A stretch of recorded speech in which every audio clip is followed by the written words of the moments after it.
Let's come home now from Togo. Let's come to Nigeria and talk about the Federation Cup. Dumnodi, defending champions in Lagos, COD United have been knocked out by an amateur academy side.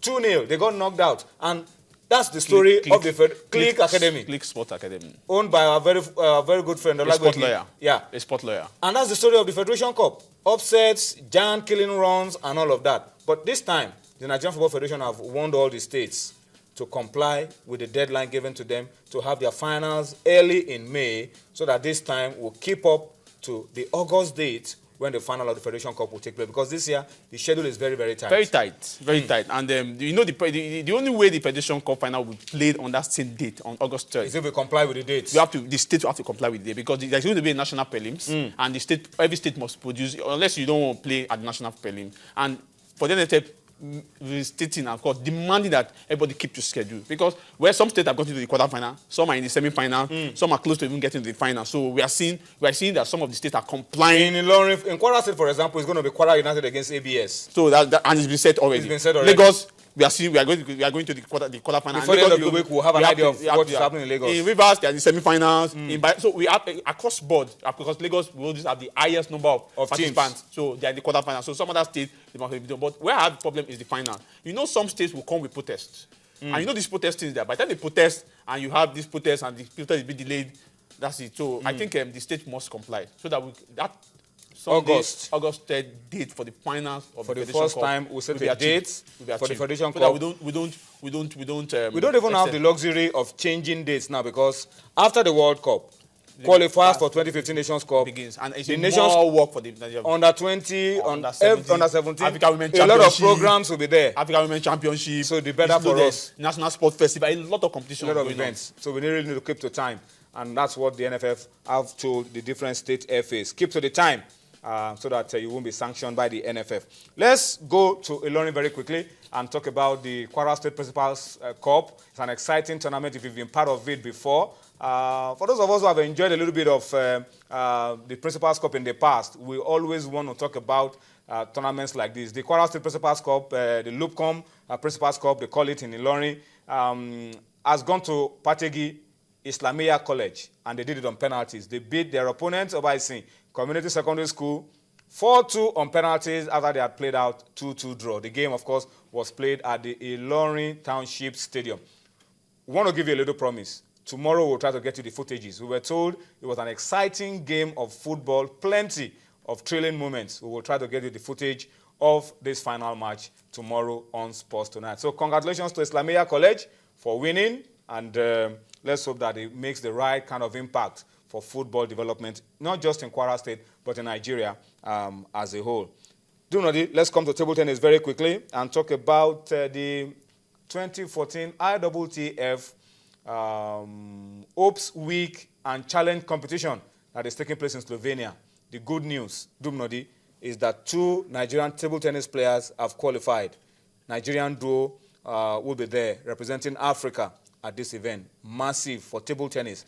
And I think we should just commend Eniton Shodi. We can't commend him enough, because every other day there is something positive to report about table tennis in Nigeria. You know, when somebody if he was involved in the game at a very young, as a young person, he's been involved with the development of the game, even getting to holding a position as far as becoming a sport commissioner in the state, and he still and again the president of Nigerian Table Tennis Federation. You expect quality from that person, because he knows how to go about it. He knows how to get the resources. He knows how to get the competition. He knows how to get even the resources replicating into talent, and at the end of the day, giving Nigerians honors. And that's what we are getting. When you say federations are not, there are some federations that they are doing a lot. So when confederations are going to collect money, the national sports will look at the federations that have done so well with the year. You have justified the money that we're giving you. You good and faithful servant. Go and get more. This is your reward. That's what it means. It's not that somebody will be saying we don't have money, we have little money. So and no everything. competitions, no development. Okay, we are saying, okay, stay away from government. But of course, even though we have Lagos State government supporting, but there is a lot of competition going on. And it's getting the players.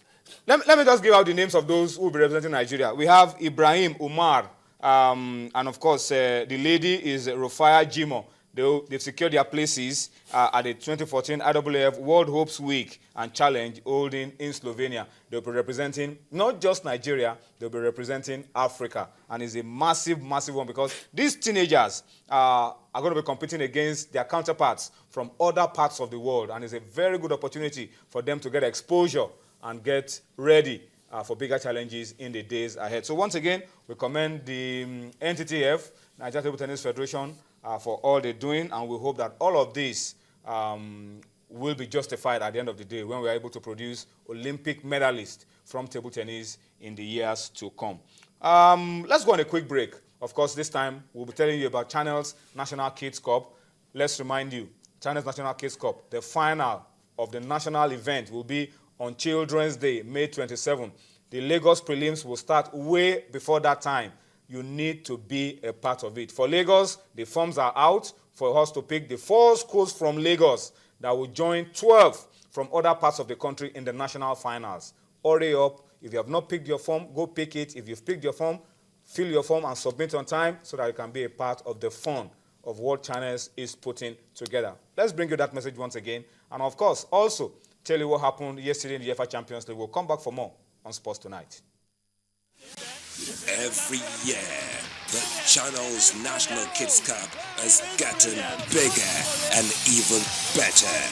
It's season 6 of the football competition, and this edition, in partnership with Eco Football, will showcase grassroots talents.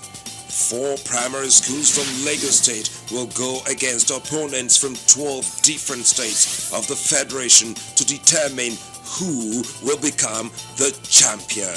Come and witness their actions and thrills as these kids show their love and passion for the beautiful game. For more information, visit channelstv.com. Channels National Kids Cup. We catching them young.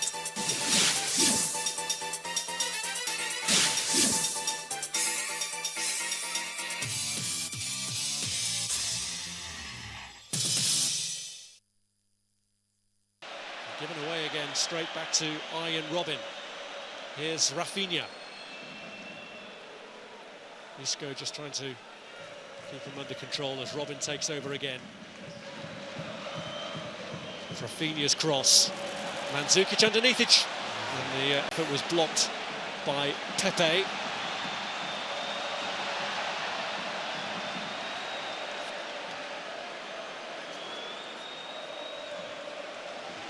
Here's Ronaldo, and now Contra has managed to get in behind Boateng. Here's a chance, here's a goal! Karim Benzema, how about that? They may have been under the greater pressure in the opening quarter of an hour, but one break is all it took for Carlo Ancelotti's side, and Real Madrid steal a march on their rivals. Well, that has to be the game plan for Real Madrid. Incisive. You can't believe it, Bayern Munich. They started this game so well in terms of the football. But I have to say there's a bit of classic counter-attack football, and Real Madrid have got the advantage, real advantage, some people call it, going into the second leg next week, UEFA Champions League. So Chelsea, Atletico 0-0 from the first leg, everything to play for. Real Madrid 1-0 over Bayern from the first leg, also plenty to play for next week. But Dumnodi, let's quickly step down from the UEFA Champions League. There was a lot of time to talk about that on Tuesday and, of course, on Wednesday. Let's talk about Europa League. Europa League games are currently going on semi-final stage. They are already in the Europa League. And let me just quickly run through the results for you. After 65 minutes of football, both games are live. After 65 minutes of football, we have Benfica 1-0 up over Juventus. And, of course, you have Sevilla 2-0 up over Valencia in the Spanish derby. 2-0 up after 66 minutes. So that's how it is. Home teams really, really showing plenty of strength in the Europa League. First leg semi-final games. Of course, the return legs will also come up in a week's time. All right? So that's just Europa League for you. Dumnodi, don't go yet. Our campaign, you remember, our campaign on Baeza El Kanemi, the El Kanemi player, is all we want to do next. But sit back. Let's just allow you to see something very quickly, and then we'll come back on Sports Tonight. Stay with us.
It's simple.